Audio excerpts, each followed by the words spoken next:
जय हिंद दोस्तों, मैं हूं ज्ञान चौधरी और आप देख रहे हैं ऑनलाइन भास्कर। अगर आपको हमारी वीडियो पसंद आई हो तो इसे लाइक करें, शेयर करें और सब्सक्राइब जरूर करें ताकि हमारी हर खबर पहुंचे सबसे पहले आप तक। जय हिंद। बैठे हैं, हमारी ये बहनें बैठी हैं, आप सारे भाई नौजवान साथी। मैं बोलूंगा सबसे आखिर में और तोड़ की बात करूंगा, तुम रोड़ा ना करो, बैठे रहो बस। अब आपके बीच में एक मिनट सुन लो, अरे सुन लो ना।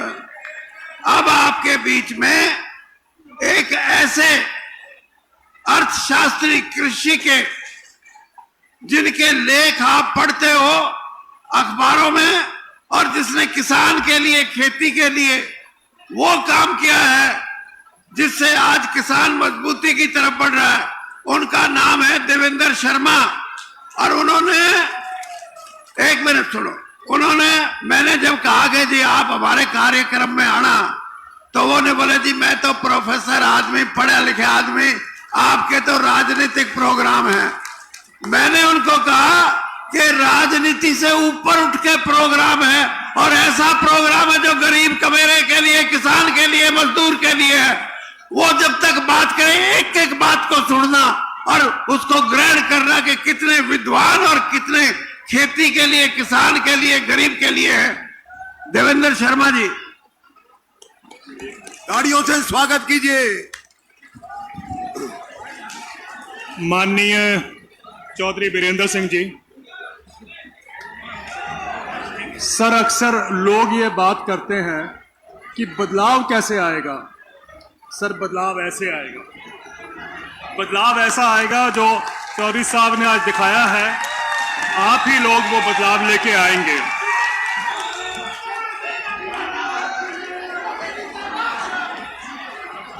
चौधरी साहब, मंच पर बैठे सारे महानुभाव,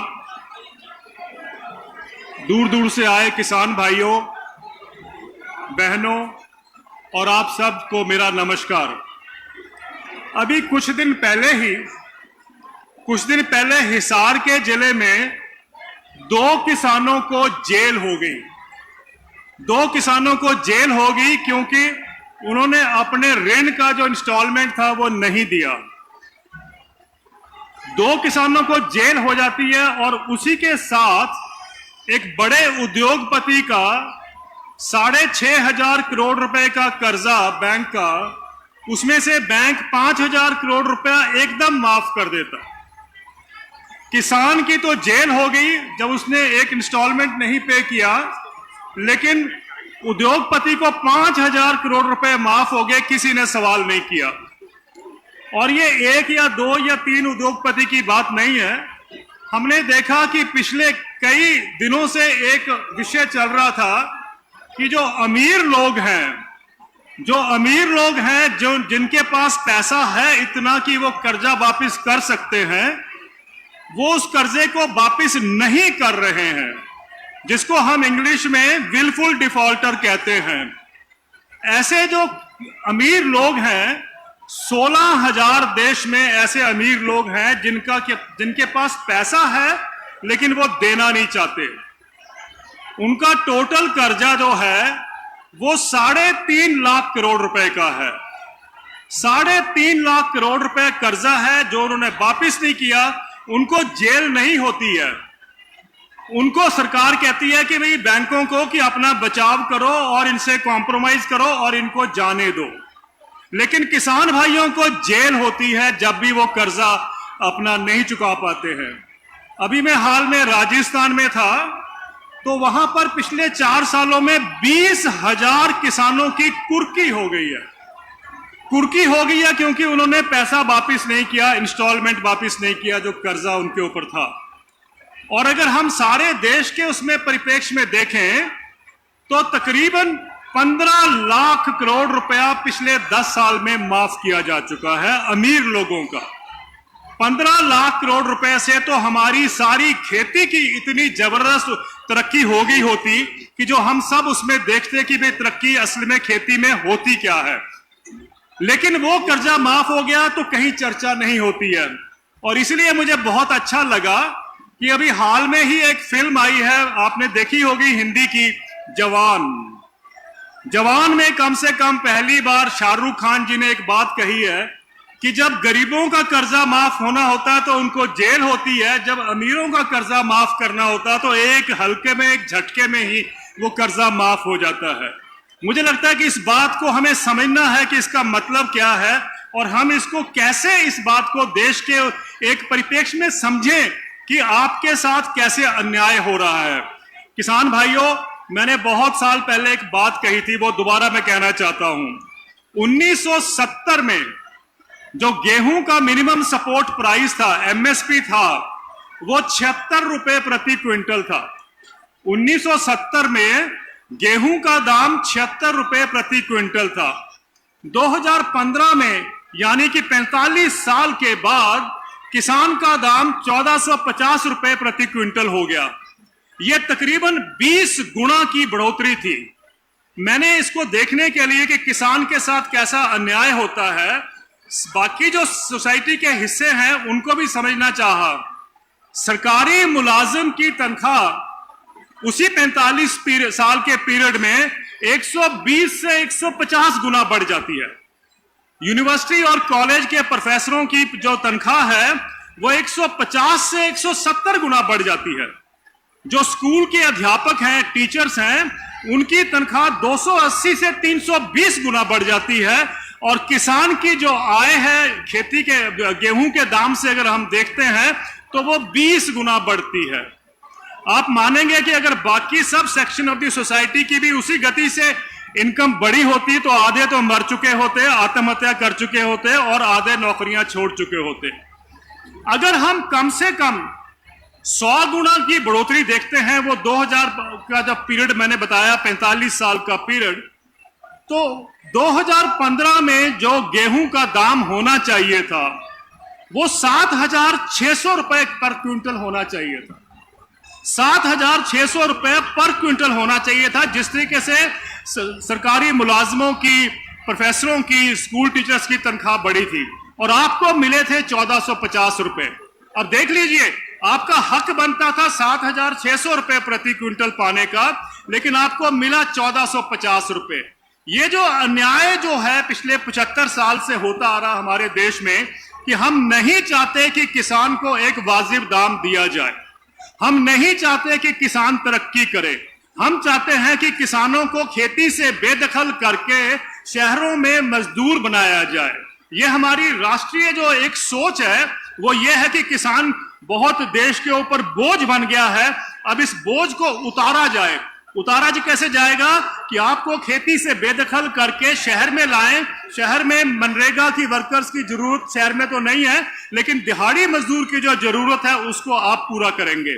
तो खेती के दो ही काम रह गए हैं कि एक तो आप दिहाड़ी मजदूर का काम करिए, उसकी पूरी रिक्वायरमेंट है उसको देखिए, और दूसरा है कि आप उद्योगों के लिए सस्ता जो उनका प्रोड्यूस है या रॉ मटेरियल चाहिए वो आप देंगे।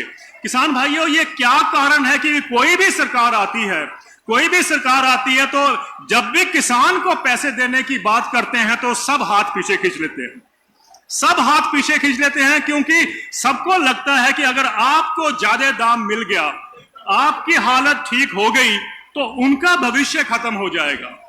यह आपको जानना है कि जिस दिन आपकी ताकत या आपके हाथ में ज्यादा पैसा आएगा तो ये पॉलिटिक्स और ये इकोनॉमिक्स का कोई ज्यादा मतलब नहीं रह जाएगा। इसीलिए प्रयास ये होता है कि आप वहीं के वहीं रहो। प्रयास है सरकारों का कि किसान ना उठ ना पाए। उस सारी नीतियों को अगर हम समझने का प्रयास करते हैं तो यही मुझे नजर आता है। अब इसमें होना क्या चाहिए? आज जो हम बैठे हैं, जो आज एक आवाज दी जा रही है बदलाव की, उस बदलाव में हमें किसान को उठा सकते हैं। वो तभी है कि हम मिनिमम सपोर्ट प्राइस यानी न्यूनतम मूल्य जो है उसको हम कानूनी अधिकार दे दें किसानों को, यानी उसके नीचे देश में खरीद नहीं होगी, चाहे कोई आड़तिया खरीदे, चाहे कोई सरकार खरीदे, चाहे कोई कंपनियां खरीदे, लेकिन उसके नीचे जो एक अपने एमएसपी का कानूनी अधिकार दे दिया, उसके नीचे खरीद नहीं होगी। जिस दिन यह हो जाएगा किसान भाइयों, तो आप देखेंगे कि खेती जो है इतनी प्रगति पर जाएगी, क्योंकि आपके हाथ में जब पैसा आएगा तो वो आफ्टर ऑल आप भी तो बाजार में खर्चोगे, इसी तरीके से इकोनॉमिक्स का जो ढांचा है कि डिमांड बढ़ती है और प्रगति होती है, तो वो करने के लिए मुझे लगता है कि सबसे जरूरी चीज ये है कि किसान को उसका हक दिया जाए, किसान को उसका जो दाम मिलना चाहिए वो दिया जाए। और आप भी कभी संकोच मत करिए, जब एमएसपी का गेहूं का 50 रुपए बढ़ गया, धान का 75 रुपए बढ़ गया, तो आप ये मत सोचिए कि सब ये आपके लिए बहुत कोई सरकार ने मेहरबानी की है। अभी तो मैंने आपसे कहा कि जब गेहूं का दाम 2015 में जब 1450 रुपए था, तब आपको 7,600 रुपए प्रति क्विंटल दाम मिलना चाहिए था। और वो देश के अब जो कहते हैं ना कि महंगाई बढ़ गई, महंगाई का ठेका आपके कंधे पे नहीं है। वो सारे समाज को बैठ के देखना पड़ेगा कि हम कैसे किसानों का उत्थान कर सकते हैं। और जाते जाते एक बात मैं बताना चाहता हूं कि किसानों के ऊपर 16 साल में एक बहुत बड़ा अध्ययन हुआ, जिसने बताया कि 2000 और 2016 के बीच में किसानों को 45 लाख करोड़ रुपए का नुकसान हुआ। भाइयों और बहनों, कहीं दुनिया में इसकी चर्चा नहीं होती है। अगर इंडस्ट्री का नुकसान हो जाए 5,000 करोड़ रुपए का तो हंगामा हो जाता है इस देश में, लेकिन किसानों का 45 लाख करोड़ रुपए का नुकसान हुआ 16 सालों में। किसी ने आपकी सुध नहीं ली, किसी ने आपकी सुध नहीं ली। वो इसलिए है क्योंकि हम अपनी आवाज को किसानी के नाम पर नहीं बुलंद करते हैं।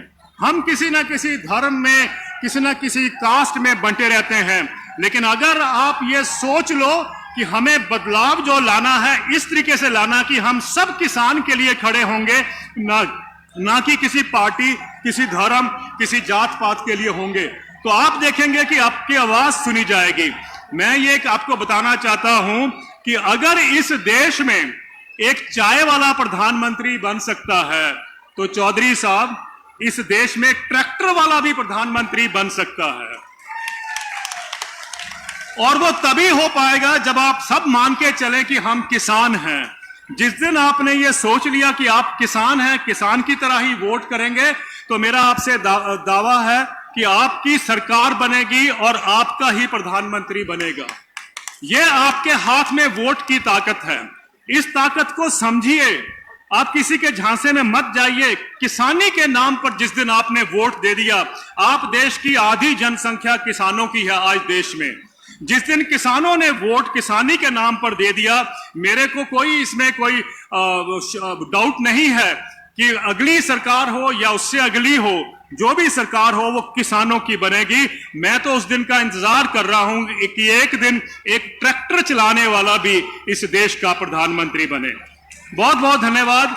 जय हिंद। भैया, अगर आप लोगों को खबर अच्छी लगी हो तो चैनल को लाइक करें, शेयर करें, सब्सक्राइब करें और धन्यवाद साथियों।